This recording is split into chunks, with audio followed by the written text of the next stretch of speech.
Do you know that we have 1.4 million cellular radio masts deployed worldwide?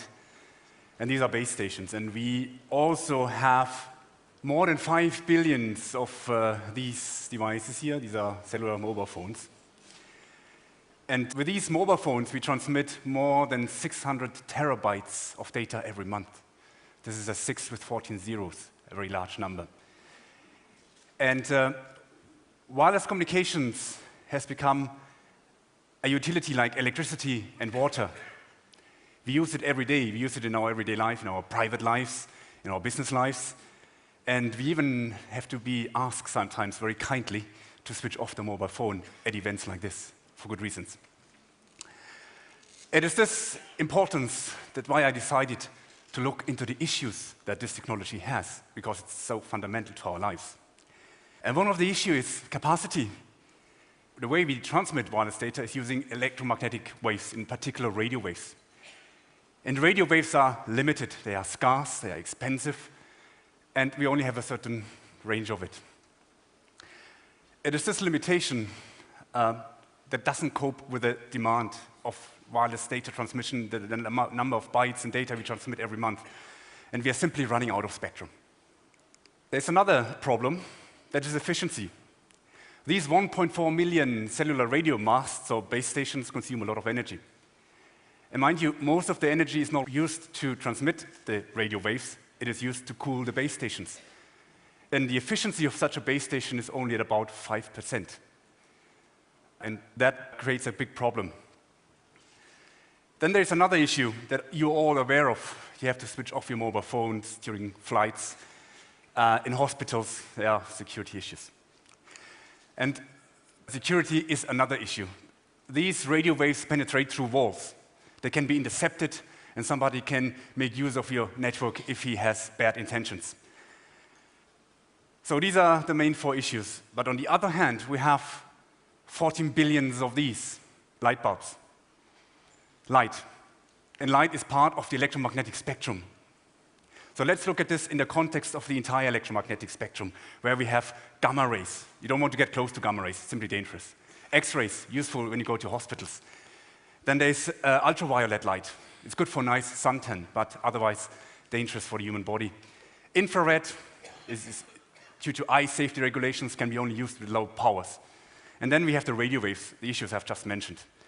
And in the middle there, we have this visible light spectrum. It's light.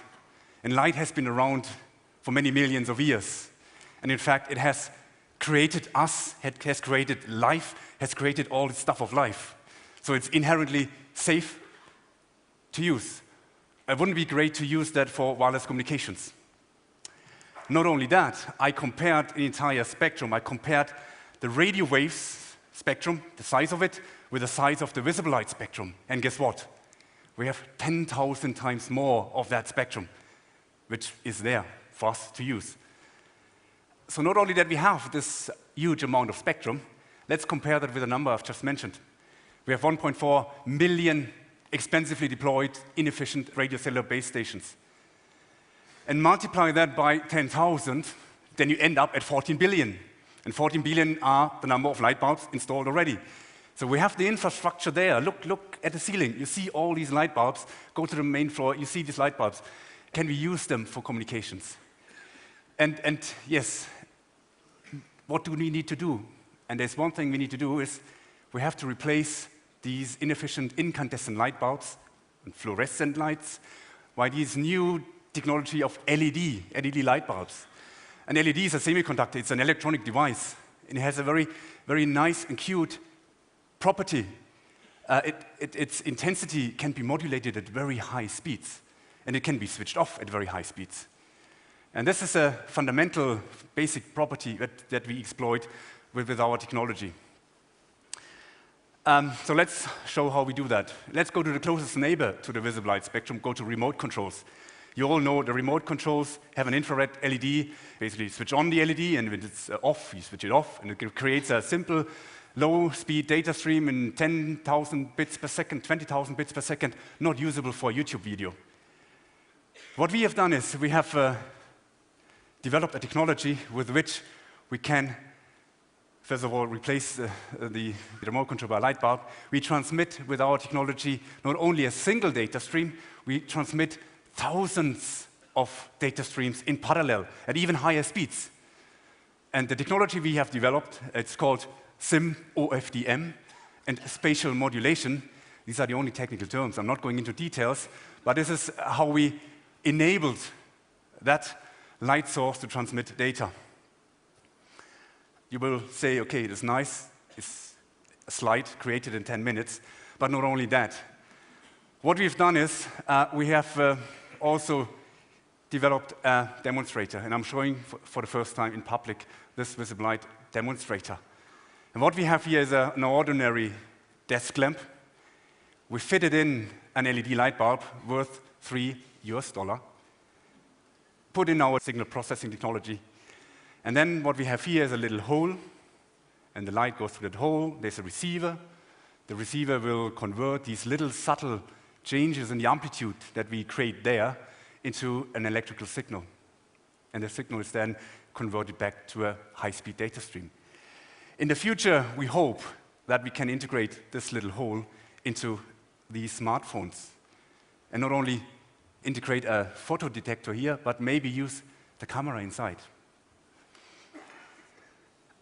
So what happens when I switch on that light?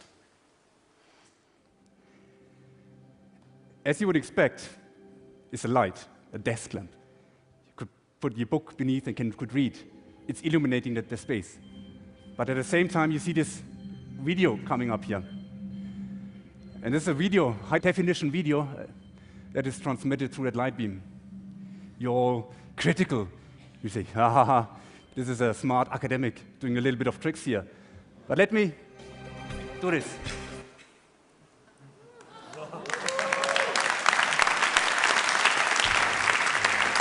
Once again, still don't believe? It is this light that transmits this high-definition video, this bit stream.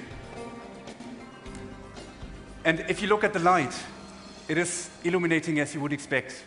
You don't notice with your human eye, you don't notice the subtle changes in the amplitude that we impress onto this light bulb. It's serving the purpose of illumination, but at the same time, we are able to transmit this data. And you see even light from the ceiling comes down here into the receiver. It can ignore that constant light because all the receiver is interested in these subtle changes. You also have critical question now and saying, okay, do I have to have the light on all the time to have this working? And the answer is yes, but you can dim down the light to a level that it appears to be off, and you are still able to transmit data. That's possible. So I've mentioned to you the 4 challenges. Capacity. We have 10,000 times more spectrum, 10,000 times more LEDs installed already, infrastructure there. You would agree with me, hopefully, there's no issue of capacity anymore. Efficiency. This is data through illumination. First of all, an illumination device. And if you do the energy budget, the data transmission comes for free. Highly energy efficient. I don't mention the high energy efficiency of these LED light bulbs. If the whole world would deploy them, you would save hundreds of power plants. That's aside. And then I've mentioned the availability. You will agree with me that you have lights in a hospital. You need to see what to do. You have lights in an aircraft. So it's everywhere where there is light. Look around, everywhere. Look at your smartphone. It has a flashlight, an LED flashlight. These are potential sources for high-speed data transmission. And then there's security. You would agree with me that light doesn't penetrate through walls.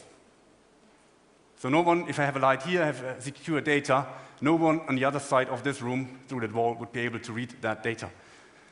And there's only data where there is light. So if I don't want that receiver to receive that data, then what I could do? Turn it away. So the data goes in that direction, not there anymore. Now, in fact, see where the data is going to. So, for me, the applications of it, to me, are beyond imagination at the moment. We have had a century of very nice, smart application developers. And you only have to notice where we have light, there is potential way to transmit data. But I can give you a few examples where you may see the impact already now. This is remote operated vehicles beneath the oceans, and they use light to illuminate the space down there. And this light can be used to transmit wireless data that these things communicate with each other. Intrinsically safe environments like this petrochemical plant.